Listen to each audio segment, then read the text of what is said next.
Rain fell steadily, creating a rhythmic symphony as it hit the ground. The streets glistened under the downpour, each raindrop adding to the shimmering surface. Amy, a clay woman with bright blue eyes, hurried along, her umbrella barely shielding her from the relentless rain. She was lost in her thoughts when she suddenly bumped into someone.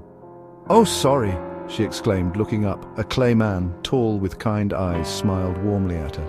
"No problem," he replied, his voice gentle and reassuring. They both paused for a moment, taking in the unexpected encounter. He held up a small clay dog that was shivering in his arms.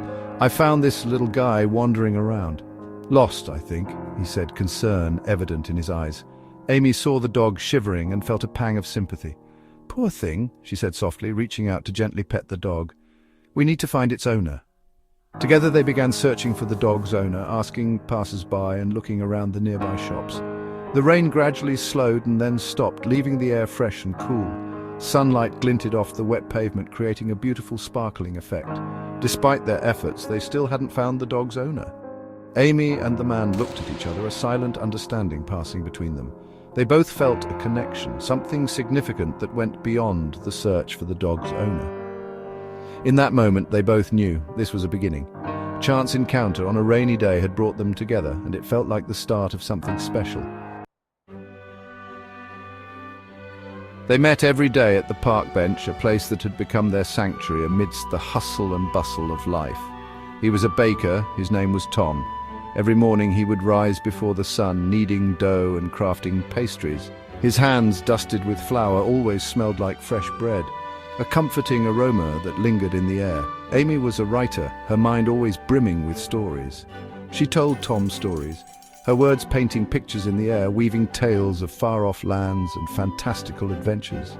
Tom listened, his eyes never leaving her face, captivated by the worlds she created with her words.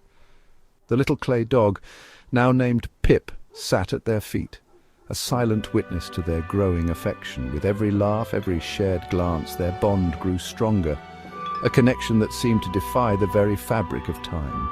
Love blossomed delicate as the first spring flower, a testament to the beauty of simple moments shared on that park bench.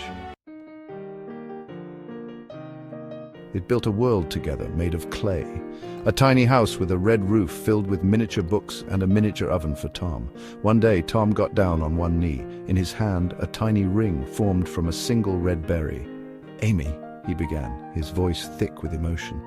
"Will you?" Tears welled in Amy's eyes. "Yes," she whispered.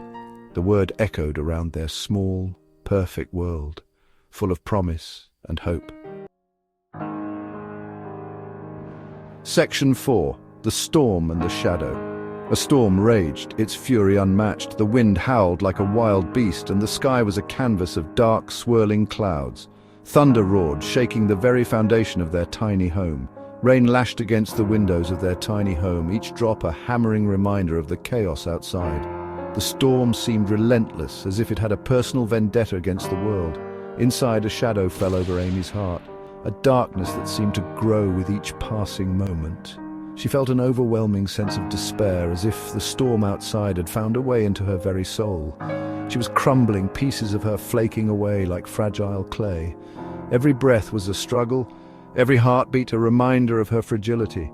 The shadow within her was consuming her bit by bit. "Tom!" she rasped, her voice weak and barely audible. "I'm breaking—" Fear clouded Tom's eyes, his heart aching at the sight of her suffering. He felt helpless, yet determined to save her. He held her close, his own hands trembling with a mix of fear and resolve. He wouldn't give up on her, no matter how dire the situation seemed. He whispered words of comfort, hoping to reach her through the darkness. He worked tirelessly, using his skilled baker's hands to mold her, to keep her whole. Each touch was filled with love and desperation as he tried to piece her back together. He knew he had to be strong for both of them, but the storm raged on, mirroring the battle for Amy's existence. The wind howled louder, the rain fell harder, and the thunder roared with a vengeance. It was a fight against nature itself, a struggle to keep hope alive amidst the tempest. Section 5. Together again. The storm subsided. Sunlight broke through the clouds, illuminating a figure. A woman made of clay stood in the doorway. Amy, Tom breathed, his voice choked with emotion. It was her, whole, vibrant, her eyes shining brighter than before. She rushed into his arms. They held each other close, the storm a distant memory. Their love, like the clay that bound them, had endured.